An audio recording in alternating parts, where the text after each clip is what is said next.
One. Hi, everybody. Just wanted to come to you real quick because I'm sure you're probably asking, what is a virtual conference? What does that mean for me? What does that look like? So I'm here today with our AMHCA board president, Eric Beeson, and we're going to show you real quick what that's going to look like from the attendee point of view. That way we can give you just a little bit of a taste of what you can expect this June.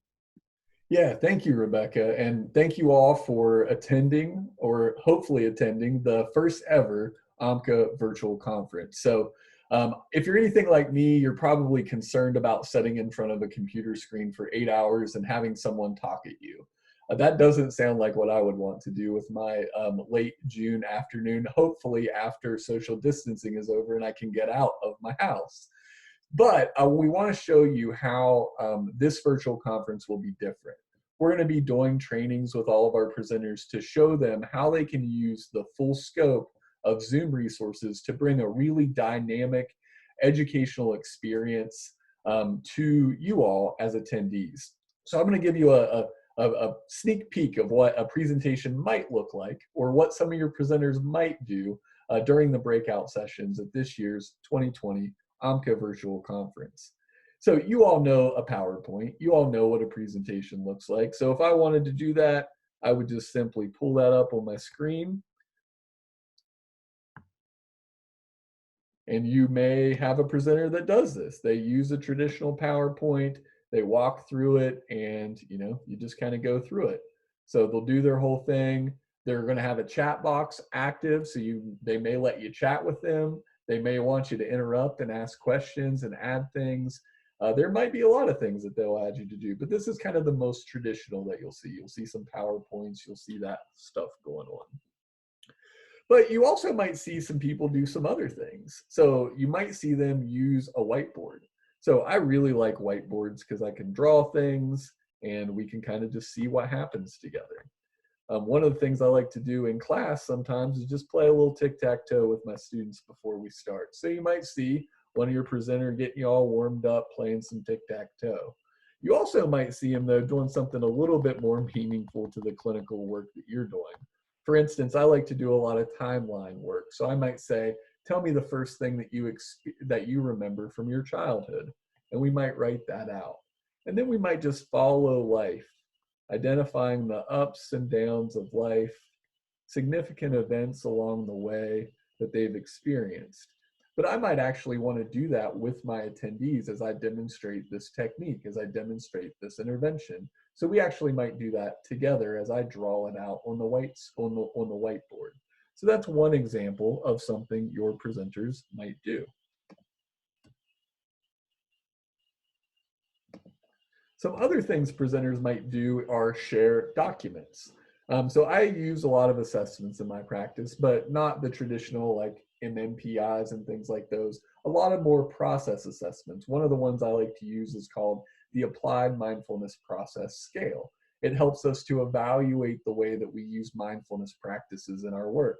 So if Rebecca's an attendee, I'm going to say, Rebecca, I just want to show you this assessment.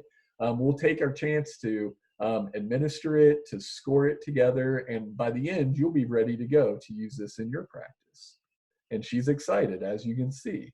So you might have a presenter that pulls up that assessment on the screen, and in a second, it'll come up. Let me share that one more time.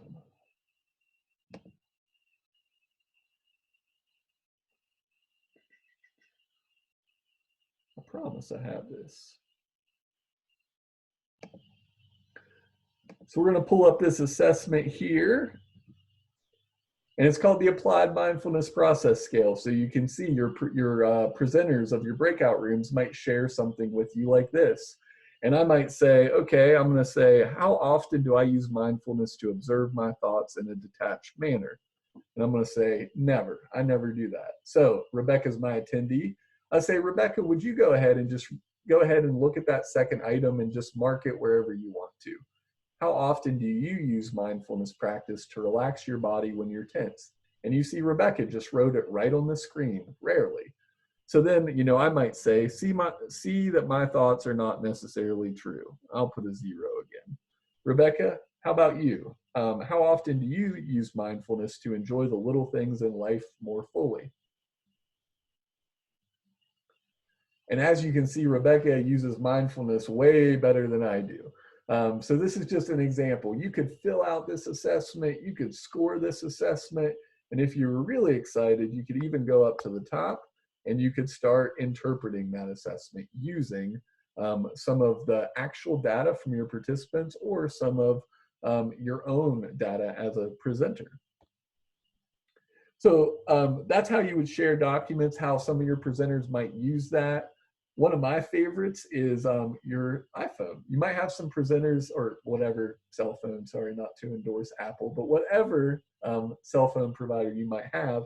I want to ask you, have you ever been to a presentation and they wanted to show you something really cool on the phone and the technology just didn't work for some reason? So what I'm going to do is show you how quick, now hopefully quick, it will take to show you all what's on my screen as an attendee.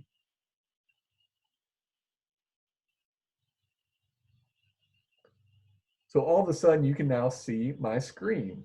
One thing I might do is show you the Driven app. We have a partnership with a company called Hello Driven and I use their app on the regular. So I might just want to show you how that works. And it pulls up the app.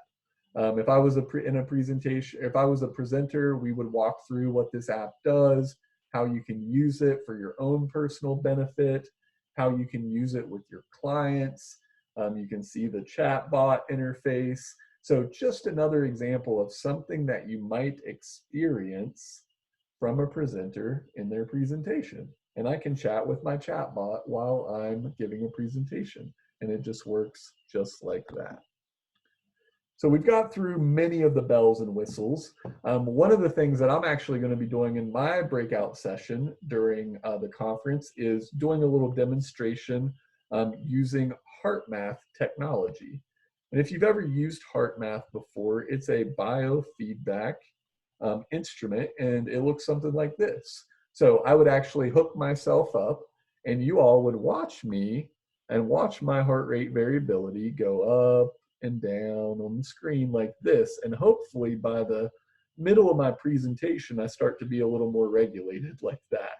So I can show you this on the screen. We can point out things. Rebecca, would you put a heart somewhere on the screen just for fun?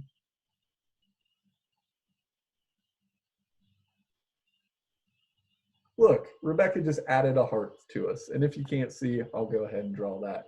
So again, remember, Rebecca is an attendee. Rebecca is an attendee just like you will be, and you will get to interact with the presenters in a really dynamic way. So it's not just one-to-one presentation. It's not just unidirectional transmission.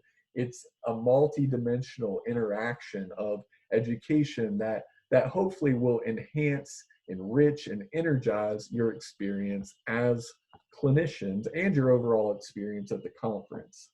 And then I think one of the other things I would say, just like it's easy to share something from my iPhone, it's easy to share a video from YouTube. I don't know how many of you all have been at presentations and somebody wanted to show a video from the internet and it just didn't work. That's very easy to do through the Zoom platform. But the last thing I want to highlight is probably my favorite, which is breakout rooms. There may be 100 people in presentations with you, and your presenter is going to be like, well, how am I going to get people to talk to one another? Well, all they're going to do is pull up breakout rooms, and I'm just going to say, I'm going to start one breakout room just because it's Rebecca and I. So we're going to open up those breakout rooms, and then we would just immediately go in there.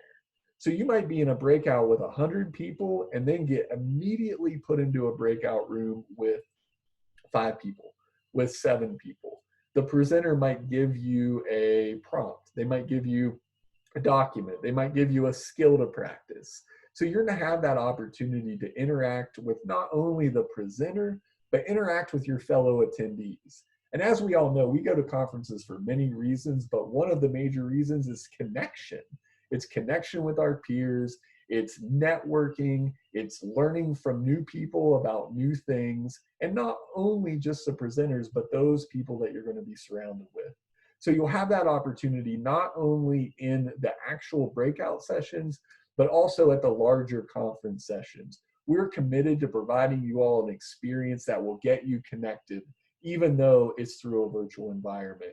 So whether you're already registered, you're thinking about registering, I hope that you got a little bit of a taste, a little bit of a flavor of what it's like to be an attendee at AMHCA 2020, the first ever virtual conference.